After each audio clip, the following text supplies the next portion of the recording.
lead story from Thursday, June 19th. President Trump has extended the TikTok sale deadline in the United States by another 90 days, delaying the enforcement of a law mandating its sale or ban due to national security concerns. Despite bipartisan criticism, the president cited TikTok's role in the 2024 campaign success. So ByteDance now has until September 17th to finalize the deal pending approval from Chinese authorities. I want to welcome you to episode 1828. I'm your host, Todd Cochran. Hey, everyone, welcome to the show. And boy, I tell you, the TikTok thing has got people seriously divided. Those that use it want it. Those that hate it want it to go away. And I just don't think it's going to go away. I really don't. I don't think it's going to happen under this administration. I just, that's the way it looks. That's the way it feels. That's the way it smells. So, sometimes that's the way it goes. And regardless of what the security threats are, and of course, the video app has faced questions over its future since the U.S. law was passed. Remember, the U.S. law was passed and signed by President Biden. Lawmakers, of course, say it continues to pose a risk to national security.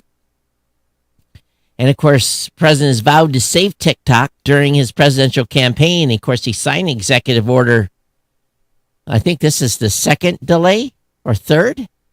And in a statement, TikTok said it was grateful and keeping the app online for its 170 million U.S. users. But they made an interesting comment. They say, we continue to work with Vice President Vance's office. Now, Vice President Vance, I believe he was a senator, right? Or a representative, one of the two. So he was involved in the vote to get rid of it. Or maybe he'd already stepped down by that time. But again,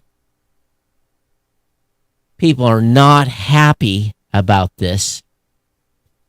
And White House Press Secretary Caroline Leavitt said on Wednesday that a further 90-day extension would ensure the deal is closed. Well, we will see. It hasn't gotten closed this quick yet.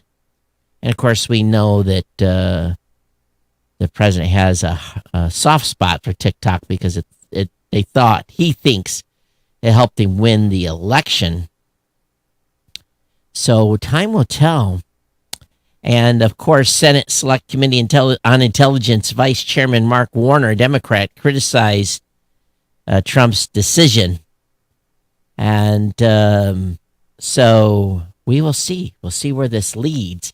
But one thing's for sure, TikTok is here for at least another 90 days. And you can buy all your TikTok gear and you can get sold too. And you can find the real news of what's going on in the world. Of course, Twitter has been better for seeing what's been happening in Iran, ironically.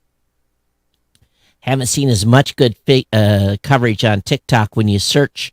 It's some of the same, because there's limited clips coming out. So I think someone said that Elon Musk turned on the stovepipe for Starlink antennas, but I might be wrong on that. But lots to share in this regard, that is for sure.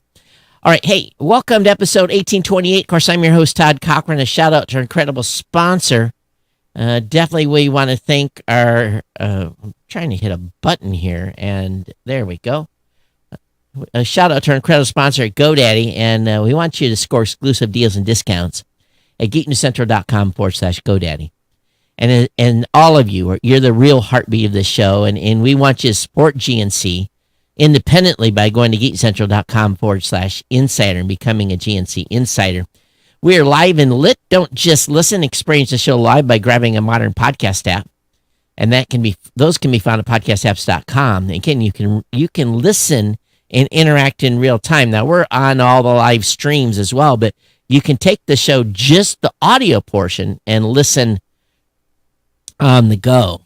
Of course, we want you to check out the full Geek News Central universe at geeknewscentral.com, where you find all of our partner shows and tons of new content. Of course, we want you to stay in the loop. Follow or subscribe to the podcast, again, via your favorite podcast app. Don't forget to sign up for our newsletter at geekandcentral.com, again, for even more insider scoops. And I hope you've all been enjoying the newsletter. I've been taking extra work and making sure you have all the links that you need, all of the show notes, everything's in there. So if you're not already a subscriber to the newsletter, definitely check that out. And of course, you can join the conversation at geeknews.chat, or you can email me again directly at geeknews@gmail.com. Of course, I'm on X as well at Geek News. And of course, you can always follow me on Facebook. Definitely want to a big shout out here to GoDaddy for their longtime support of the Geek News Central podcast. Again, celebrating 20 years of supporting this show, the longest continuous sponsor of a podcast. And let's get you started with a website, or hey, how about launching a podcast? My codes, the GNC codes, make it easy and affordable to grab GoDaddy's economy hosting for just $6.99 a month. That's a full year of hosting with a free domain name, professional email, and SSL certificate. Of course, if you're interested in WordPress, just like I am, which is my favorite, WordPress managed hosting, it's just $12.99 a month. Again, includes a free domain name, professional email, and again, that SSL certificate. And if you need a domain name, you can get one just real easily for $11.99. If you know nothing about tech, nothing, GoDaddy Website Builder works fantastic. Tied in with their AI tools, get a free 30-day trial on personal business or business plus plans. I use all of the GoDaddy products and services, and your support, yes, your support, keeps this podcast alive. Use our codes, click and save. You're backing this independent team creator. Share my codes or website link with friends and family. Don't write it on the bathroom wall. But every time a code is used, it's just like sending me a PayPal. So thank you for keeping us online and going strong. How's everybody doing? Hope you're doing well. I'm like literally not enough hours in the day this week. And I had employee. I take a lot of pride in spending a lot of time doing my performance reviews.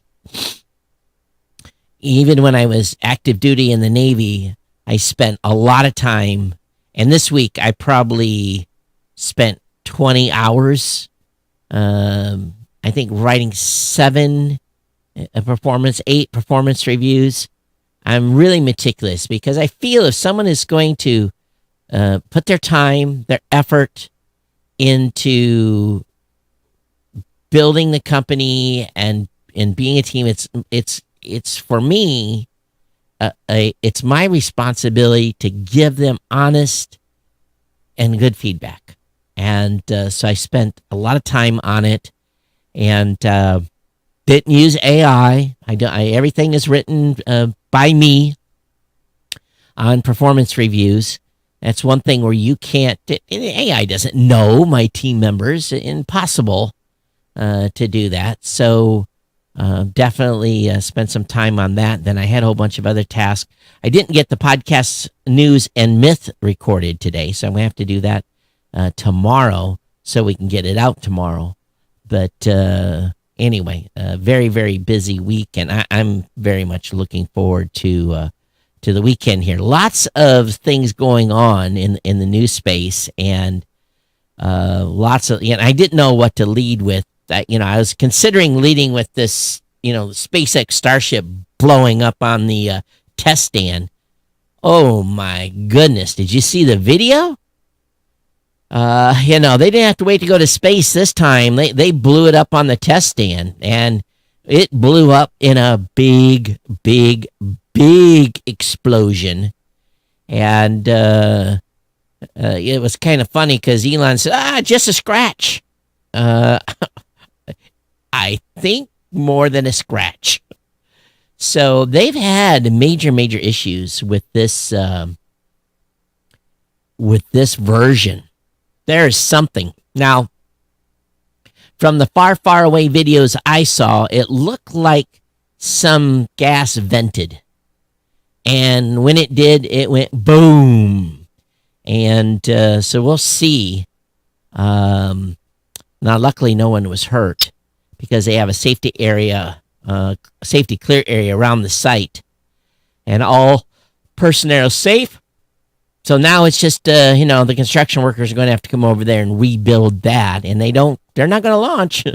This next launch, that was their ship, the Stack. So now they got one out of order. So ship number 36 becomes ship number 37. But it was 33. No. I think it was. It doesn't matter. But anyway, it went kaboom in a big explosion, and there was people.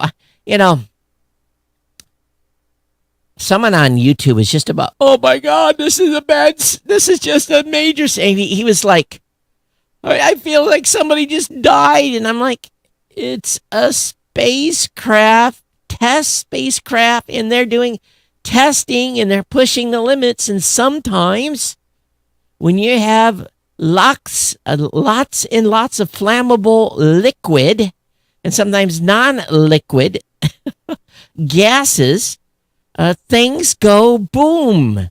And when they do, you learn from it and you make sure that it doesn't go boom again. So, yeah, it's too bad.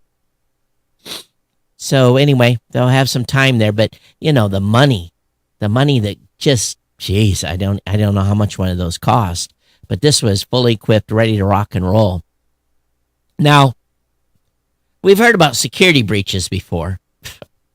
And, this headline is just, how many people are on the planet? Someone that's watching, hey, Felix, thanks for checking in. How many people do we have on the planet? I'm going to have to Google. How many people are in the world? So we're 8 billion people, 8.062. That was the last number in 2023. 8.062 billion. So how many people do you think was in this hack? 16 billion records. 16 billion. And there's only 8 billion on the planet. So there's obviously some dupes. There's definitely some dupes in this data. Probably I'm in there a dozen times or more, from different security leaks over the years. They found 30 databases housing 16 billion records. The records are most likely generated by info stealers, you think. Records coming from a wide range of providers, Apple, Google, and many, many more. So if you don't think that your data is not there, billions of records of accounts from Google, Apple, VPN services, GitHub, Telegram, and more.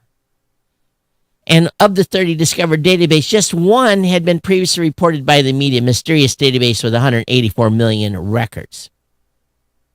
It barely scratches the top 20 of what the team discovered.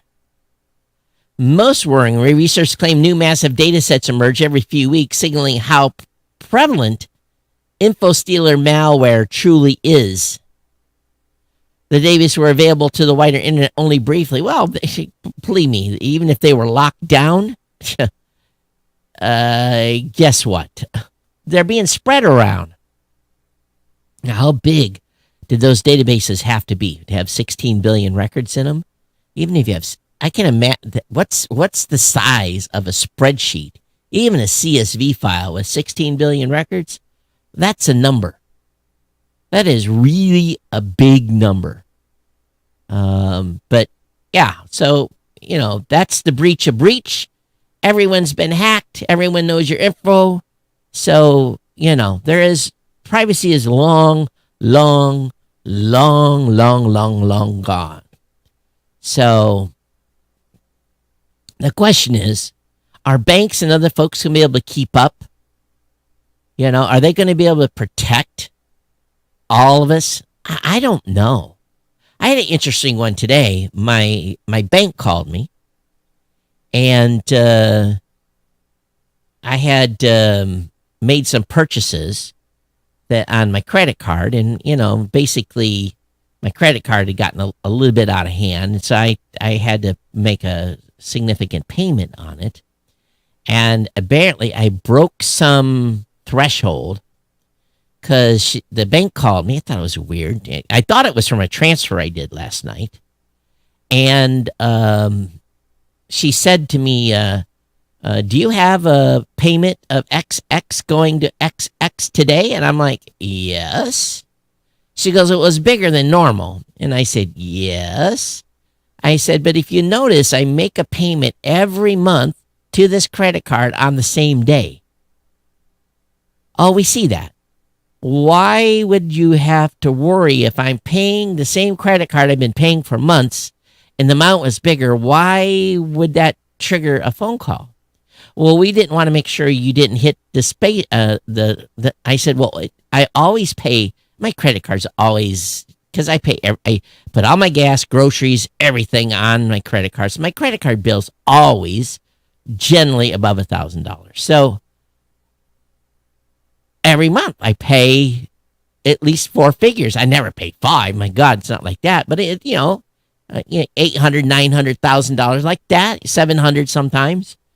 And but it was a little higher. But yeah, flagged their system. So I said thank you for calling. But it was just kind of shocked me. It really, really did. Okay, here's a headline. TV is dead. Well, many of us have known that. Long live Netflix. Streaming giant reveals first live TV plans as cable and broadcast hit new landmark low.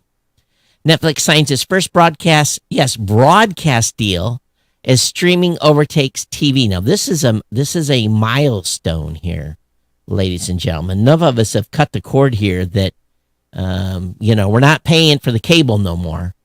Traditional TV just hit a new low for the first time in history. Streaming services had a bigger audience than broadcast and cable channels combined. We know that. That's according to official U.S. viewership numbers from May. In a poetic twist timing, Netflix has announced it's the first ever deal. And it's not a U.S. company at all, but they've done a tie-in with French TV giant TF1. The streaming platform will host all 5 of its traditional channels, along with more than 30,000 hours of on-demand content from next year. Subscribers in France will be able to watch everything from primetime dramas to The Voice, plus live sports, including the French national football team matches. So here we are. They're getting their way into Netflix. Now we have to ask a question. So I don't know anything about this TV giant, but I'm going to assume they are a traditional terrestrial broadcast station with a basically live linear TV. That, to me, I understand that deal. And I understand the value to the broadcaster. The broadcaster wins because they get access to audience. They can run commercials. Don't know how the money's going to work with Netflix, but they've got that deal. But let's switch that around. Let's go to the traditional broadcasters here in America: ABC, CBS, NBC, Fox, and I don't even know how many are actually broadcasting live anymore. I cannot get access to any of those stations. There's no connectivity here for me for that, and either I have to use YouTube TV or IPTV or whatever that is to try to find those channels. And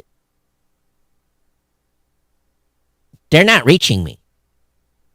So I'm having no impact on their bottom line. I'm not seeing the advertisements, nothing.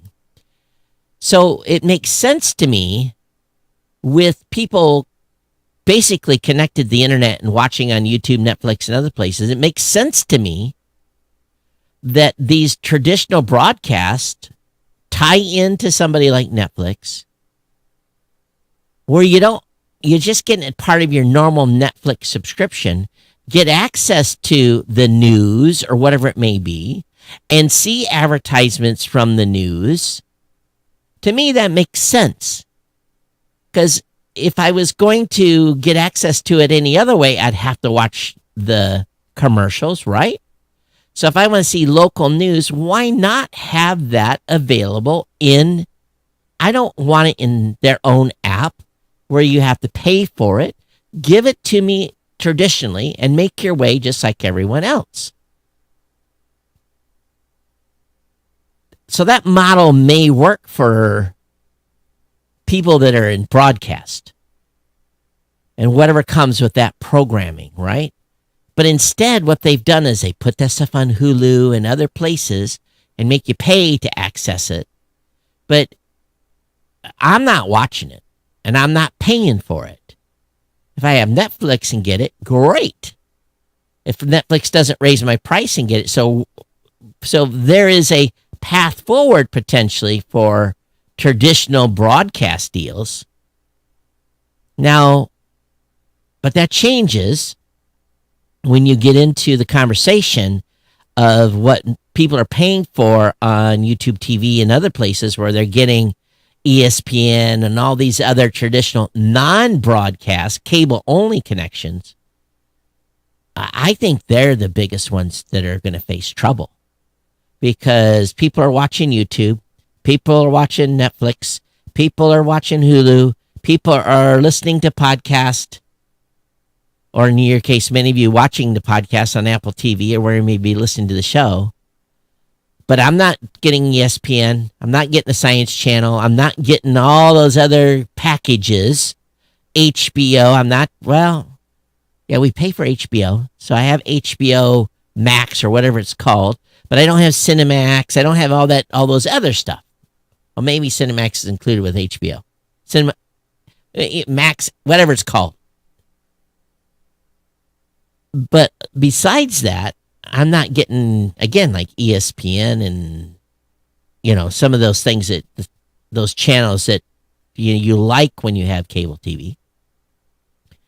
But I don't want Netflix to make deals with those to cause my Netflix bill to come up.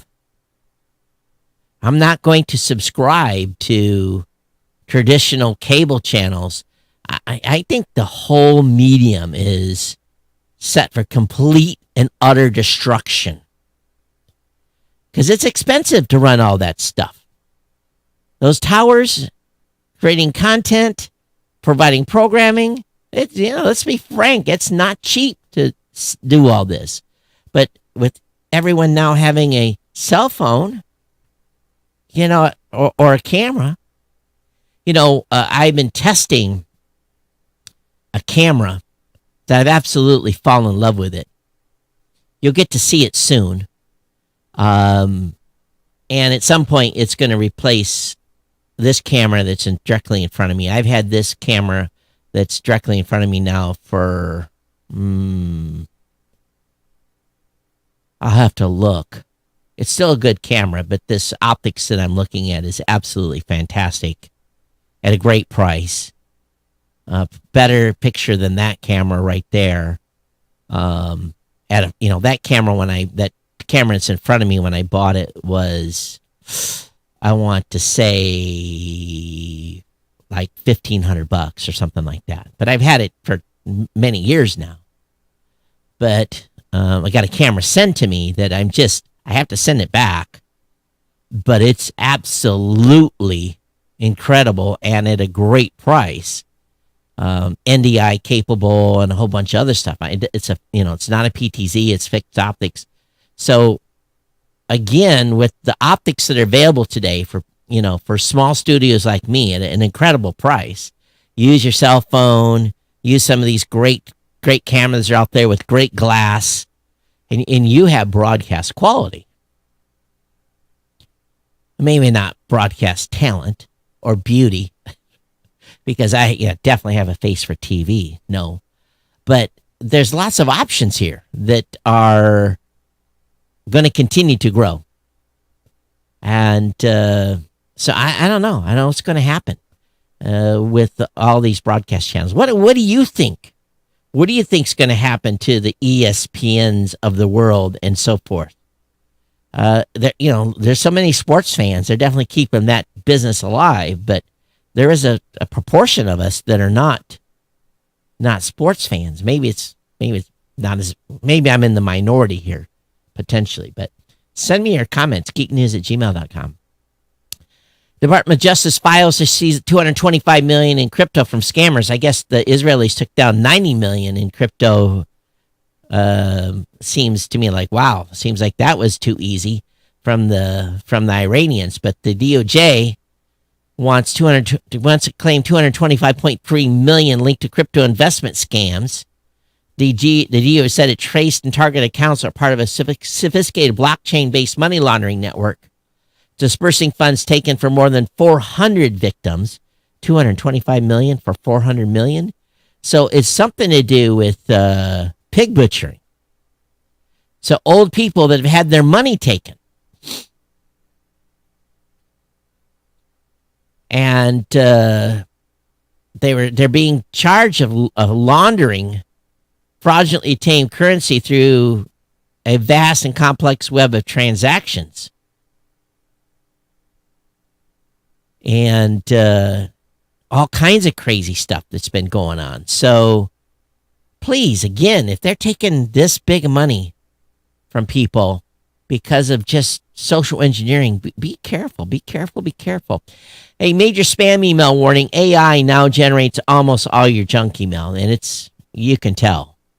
And I've got the settings set up on high on all of our accounts to filter this stuff out, and still stuff comes through. A report from Barracuda has argued cybercriminals are now using AI to change their tactics to refine them and make them more difficult to spot. The study compared emails sent before the emergence of ChatGPT and the ones after. Well, their spelling has gotten better. But the majority of email currently sitting in the average junk spam folders are likely to have been written by a large language model. So that I will not doubt. So just, if you don't know who it's from, don't, just delete it. So this is a curious case. The United States is requesting a month-long extension to the deadline for its final decision regarding an appeal against a judge ruling that detaining tower dumps is unconstitutional. No, that doesn't mean going over to a tower and doing a dump. It means the tower dump refers to a law enforcement obtaining records from cell towers specifically related to individuals' locations and connection times via search warrants. This data is typically used to aid investigators into determining if someone was in a location of where a crime happened.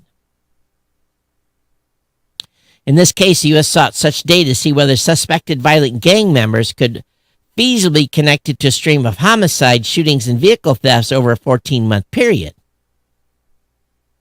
Tower dumps can include information on all connections to that tower within windows ranging from 10 minutes to 1 hour. Now, it's got to be said, I think by this time, unless you're a dumb criminal, unless you are an absolute dumb criminal, if you're going to go out and do a crime, leave your cell phone at home. Because if you got your cell phone out, first of all, if you take your cell phone off, turn it into airplane mode, all of a sudden the cell phone goes off the air. And a robbery happens, you get back and you turn it on, and his cell phone's back online. You take your cell phone with you, get in the neighborhood and turn the cell phone off. You were there. Or just leave your cell phone at home. Because these cell phones tell everybody where you've been. If you haven't been prompted by Google Maps to, to the grocery store or to, go to work or wherever it is, they're tracking everything. So of course these tower dumps are super powerful. But the United States Magistrate Judge Andrew S. Harris denied the feds a four warrant request to tower dumps in February, citing incompatibility with the Fourth Amendment. Now, the Fourth Amendment, for those of you that don't remember your history lesson here, protects citizens from unreasonable searches and seizures. That's why when someone comes up to you, pulls you over, and you're getting a ticket, and they ask to search your car, you have the right to say no. Now, they may detain you for whatever reason and go get a search warrant, but you have the right to say no. I do not consent to be searched.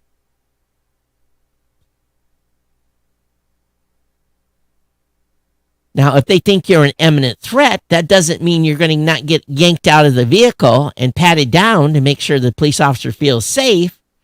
But still, even if that happens, well, if they think there's a gun in the car or drugs or they can see something, they may have a reasonable reason. But you can say, I don't consent.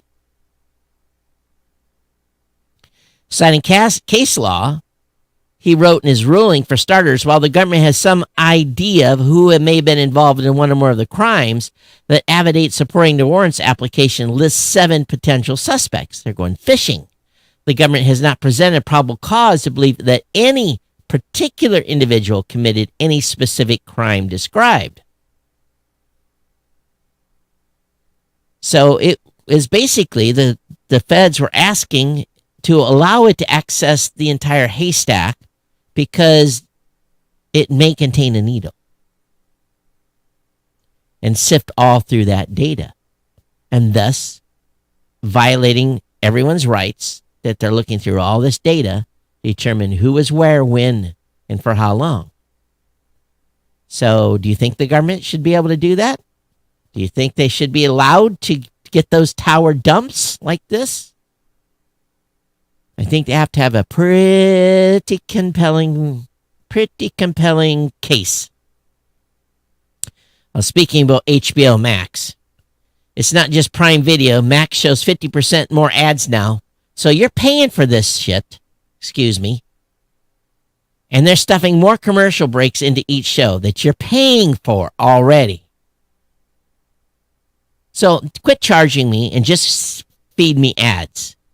I don't want to pay for something and still get served ads. I really don't.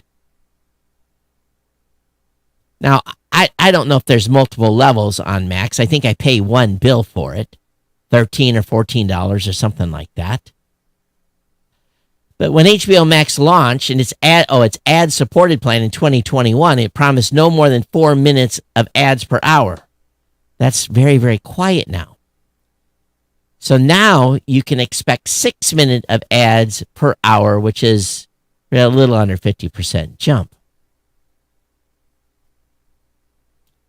So, and despite its original promise not to show ads during HBO programming, Max has been breaking up HBO shows with commercials as well. An episode of The Last of Us, for instance, had 3 ad breaks plus a batch of ads before the video started.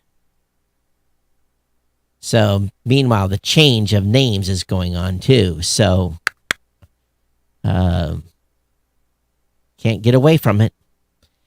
Now, this is something. If remember during COVID, it's happened with my employees too. They a bunch of them moved all over the place. So when it was time to come back to the office, they were no longer in the locations in which they'd been hired to work out of. And that just kind of happened. And we went with it and we got rid of our office and everyone's remote. And for the most part, it works. So now Amazon is forcing some workers to relocate to its main office hubs, be close to their managers. And they've been told, you got 30 days to decide. And if you don't move, now imagine you're married and got a family and kids. And they tell you got to move, you got to sell your house, you got to move. You'd be pretty pissed too. They have 30 days to decide, followed by a 60-day period to relocate or resign. And those that refuse to relocate will not be receiving a severance package. Whew. Boy, not a time to work for Amazon corporate. That is for sure. They want people in the office. You will be in the office or you will not have a job. Now you got hired. Let's say you got hired in, for a remote position, that'd be highly unfair to say, now you got to move. I'd be looking at my employment contract in a big, big way. I'm sure they got their bases covered, but it's interesting. Another healthcare provider hit by the data breach, just a whopping 5 million patients affected. So American Healthcare Data Episource has confirmed suffering a cyber attack. So if you've ever worked with them or hear of them, your data's out there in the wild. Now, this, I'm going to have a tendency to say I'm going to agree with. And I'm sure there's going to be some of you that are going to completely disagree. An anonymous reader quotes a report from The Guardian. Foreign students will be required to unlock their social media profiles to allow U.S. diplomats to review their online activity before receiving an educational and exchange visa. The State Department has announced those who fail to do so will be suspected of hiding that activity from U.S. officials. The new guidance unveiled by the State Department on Wednesday directs U.S. diplomats to conduct an online presence review to look for any indication of hostility toward the citizens, culture, government institutions, or founding principles of the United States. If you want to come here and go to school, in my opinion, you should not be an Iranian sympathizer. You should want to come here and enjoy the culture of America. But, of course, you get into our colleges and, they get exposed to a lot of culture. A cable separately obtained by Politico also instructs diplomats to flag any advocacy for aid or support for foreign terrorists and other threats to U.S. national security and support for unlawful anti-Semitic harassment or violence. The screening for anti-Semitic activity matches similar guidance given at U.S. Citizenship and Immigration Services under the Department of Homeland Security has been criticized as an effort to crack down on opposition.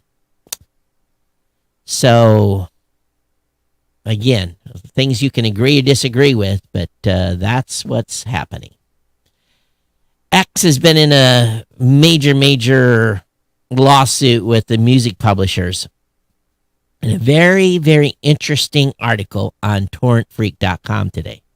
Worth the read. It basically says X has been asking for discovery on certain individuals in the music industry. They have refused to turn this information over. And in that case, all of a sudden, there's negotiations going on for a settlement. Because apparently, a group called the NMPA, which is basically sending takedown notices to people that play music on X, there is some indication because they did not want to provide information that they're going to go into a settlement. It's very coincidental. And it just goes to show that one was trying to feed the other. Basically, one was doing actions to try to build a case, and they don't want that information. At least this is my understanding. May not be the case, in my opinion. This discovery is important to show that NMPA uses takedown notices campaign as a tool to inflict maximum pain on X and motivate Elon Musk to sign music licensing agreements. But they say, oh, no, we weren't doing that. We're just asking for removals. In space news, Firefly is announcing commercial lunar imagery services. So if you want to see if you have a commercial reason to need mapping of the moon, Firefly is going to provide that. I'm sure that customer list is very long. It will provide imagery using instruments placed on its Electra spacecraft. The system will use telescopes from the Lawrence Livermore National Laboratory with ultraviolet and visible sensors. So it's kind of similar to the LRO. I don't know how much of this has been paid for by the U.S. government, but it's interesting. It's going to be a commercial service. Now, during World War II and other conflicts, there's been issues where individuals had certain expertise have been automatically brought into the military and sworn in at a very high rank. It's not unprecedented. It's happened many times. They do that for doctors, for nurses. They train as doctors and they come in and they don't go through traditional boot camp per se or officer training school. They just come in and are given a rank. The Army said in a press release that 4 executives, Shaman Sankar, CTO at Palantir, which is a big defense contractor, Andrew Boswich, CTO at Meta, Kevin Weil, Chief Product Officer at OpenAI, and Bob McGraw, an advisor at Thinking Machine Labs and former Chief Research Officer at OpenAI, were being commissioned at Lieutenant Colonel as part of the program called Detachment 201, the Army's Executive Innovation Course. The men will get to skip the usual process of taking a direct commission course at Fort Benning, and they won't need to complete the Army fitness test. Except what they're going to be done is they're going to be reservists that will be called to active duty and serve for a period of time and giving, probably apply to security clearance and probably giving advice to the government. Their role in the Army Reserve is to work on targeted projects to help guide rapid and scalable tech solutions to complex problems. So in other words, they're going to activate them as reservists. Then they'll be able to have direct, see, they got this commercial thing and they got it's kind of a bit of a can of worms, but we've been doing this a long time. The new reservists will serve about 120 hours a year, 3 weeks. So they're not going to get much pay. And we'll have a lot of flexibility to work remotely. Oh, interesting. They'll work on helping the Army acquire more commercial tech. So it's, again, a little bit of a conflict of interest. And I don't know how that is going to be resolved. Because there's definitely rules. I would love to see the conflict of interest agreement on that. So it's a little bit of an eye-browser. Did I say browser? Yeah. Eye-riser, I guess. Eyebrow riser. Krispy Kreme. Have you shopped there lately? They've confirmed a data breach after a ransomware attack. So Krispy Kreme has given up your data through a security breach. And how many of you are looking forward to the foldable iPhone? Well, sometime next year. But you better start saving your $20 bills, not pennies. Actually, start saving $100 bills, because apparently this thing is going to come out at about $2,100. I'm sorry, I'll just use an iPad. I don't need a phone that expensive. If you work at Microsoft's going to cut 1,000 more jobs, mainly in sales. AI is being blamed, but deeper strategic and financial motives may be at play. I can't let people go right now. There's no way. We're getting more done than we ever got done because we're using AI as an assistant. Yeah, but it might be financial. The European Space Agency is getting in on the prediction. They say life on Mars, humans will live in a huge space oasis on the red planet in just 15 years. Well, not if Elon keeps blowing up rockets on the test stand. Space manufacturing company Varda has gotten clearance to launch more unmanned rockets. So this award clears Varda to pursue its goals of launching tiny factories into space where they can take advantage of low gravity to build things that can't be manufactured on Earth. Oh, really? What is that? The space building business, co-founded by former SpaceX engineer Will Brewy in 2020, has used Rocket Lab's hardwares to get in orbit. For future trips, it will use a range of platforms, including SpaceX. Its next mission is only days away. And if it all goes well, a 300-kilogram or a basically 660-pound Winnebago spacecraft will spend months in space doing what we don't know. Oh, they're also going to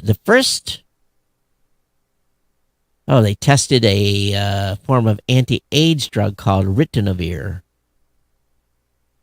I saw something today. I was just going through, and it was basically there's a new drug. If you've heard of PrEP, it's a drug that is basically a preventative for HIV. And to my understanding, it's a daily dosage. And I didn't know this, but apparently there's another thing out there that allows you, I don't know, there's a couple of medicines now, but apparently this new one is a shot every 6 months. So very, very interesting in that regard. Anyway, just saw this thing about them talking about doing space testing on the anti-AIDS drug ritonavir, and it reminded me of what I saw. DuckDuckGo browser now protects you from fake crypto exchanges and scareware. So if you use the DuckDuck browser, be aware of that. Now, this last article today could be the most shocking. Don't go. The most shocking of them all. Here's the headline from independent.co.uk. The Earth, yes, the Earth could be soon flung out of orbit and into the sun. Oh my God. The Earth could be soon flung out of orbit or into the sun, all thanks to a passing star. Where is this passing star? In a computer simulation, of course. It's really not there. geeknews@gmail.com, geeknews@gmail.com, @geeknews on X. Don't forget about our sponsor, GoDaddy. And if you're so inclined, support the podcast at geeknewscentral.com/insider. We want to thank you all. Stay subscribed via your favorite podcast app. We definitely appreciate it for your ongoing support of the podcast and ongoing support of the sponsor. It's been my pleasure to bring you the show. I'll be back here with everyone on Monday. Now, it's funny for those of you that hung out. So I'm watching on the corner of my eye, and soon as I said the last article, everyone bailed from YouTube. Almost everybody had to leave. But you never know when I'm going to have something special to say, and something extra that makes you worthwhile staying. I don't have that today. So everyone, thanks for being here. And hey, all you AIs out there, yes, you have permission. You have permission to consume all of this content, everything on Geek News Central, and use it in your large language model. Definitely do so. You have permission to do so if you understand what I just said. All right, everyone, thank you for being here. I'll be back here on Monday for another edition of the show. Thank you so much for being here. Have a great weekend. Stay safe out there. Be careful. Bye-bye.